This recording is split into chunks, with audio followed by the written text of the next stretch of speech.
What's going on, everybody? American Football Network here with another video today. And today we're bringing you guys our West Virginia, North Carolina preview prediction video for the Duke's Mayo Bowl.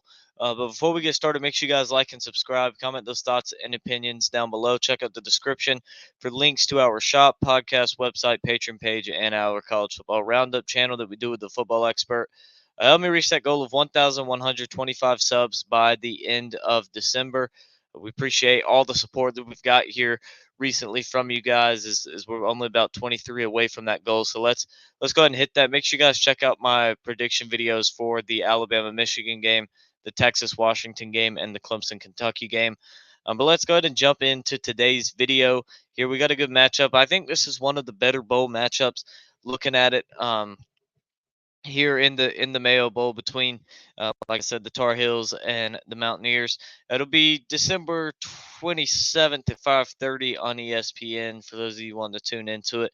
But North Carolina comes into this game 8-4 overall on the season, 4-4 in the ACC. West Virginia went 8-4 in the regular season, finished 6-3 in the Big 12.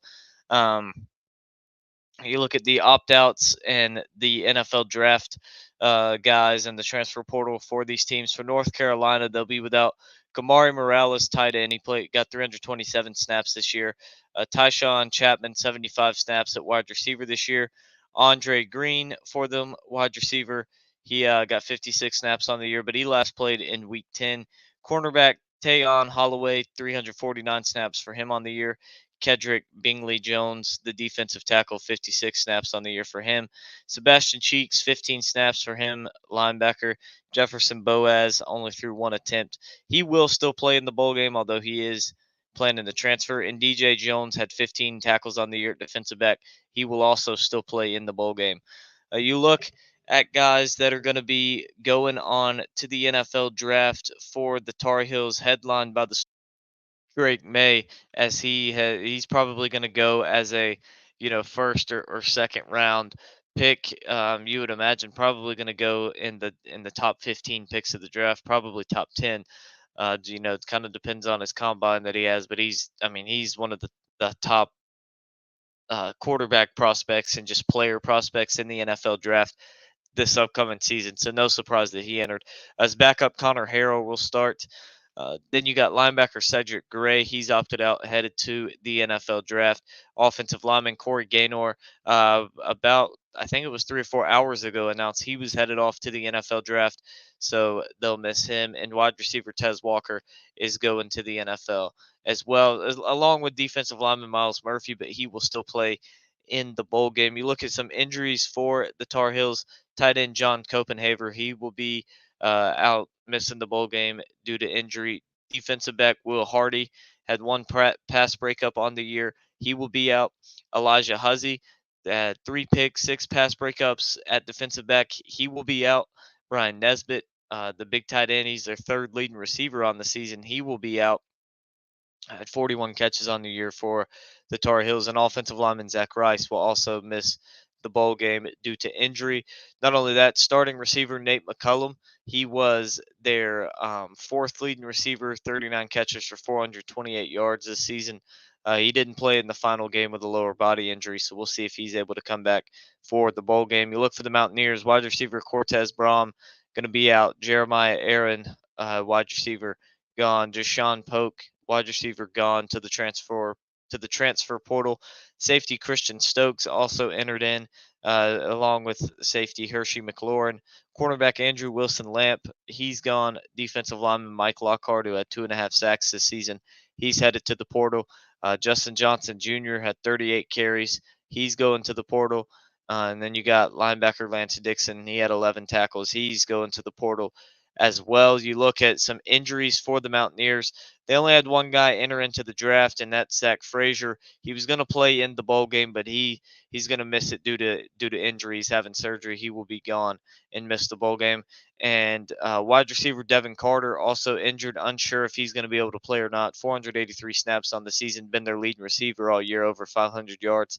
He played only 4 snaps in the final game against Baylor, so we'll see if he's able to continue going for um, for the Mountaineers in the bowl game. Now it's still a while away, still 15 days till that game, so definitely a possibility that he's back.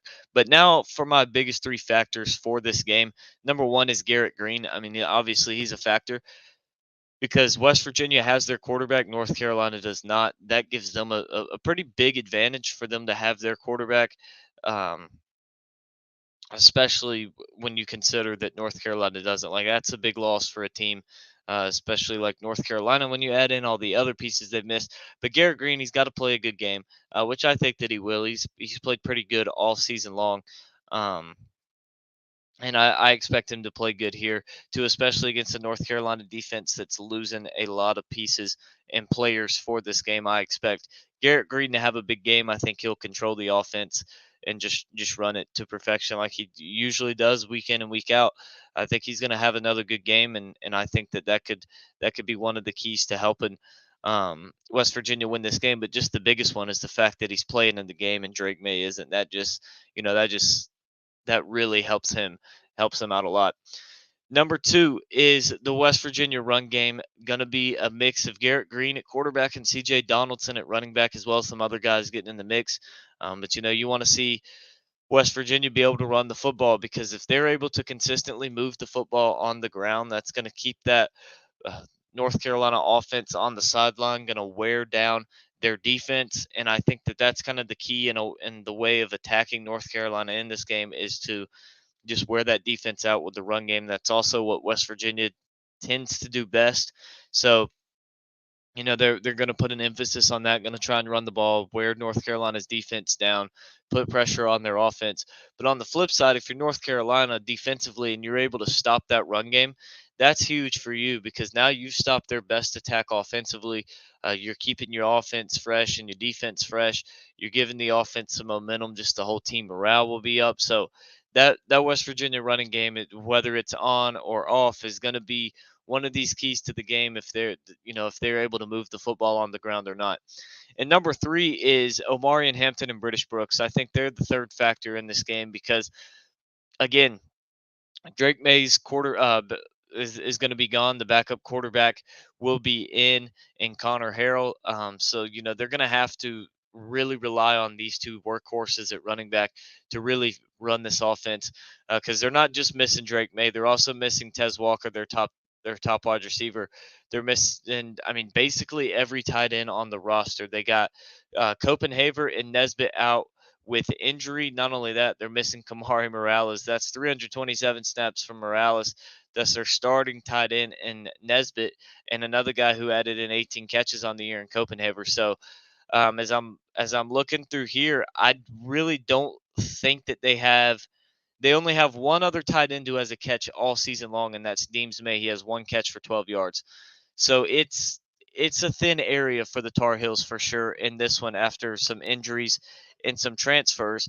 And then you look as well, they're also going to be without two offensive linemen and their top three or three of their top four receiving threats with Tez Walker, Bryson Nesbitt, and Nate McCollum potentially being out as well. So it's going to be tough for the Tar Heels, but they're going to have to really rely on the running game with Amari and Hampton and British Brooks. You look at Hampton, 234 carries on the year for him, 1,400 yards, 15 touchdowns. You look at British Brooks on the year, 71 carries for 318 yards, 4.5 a carry, and 2 touchdowns.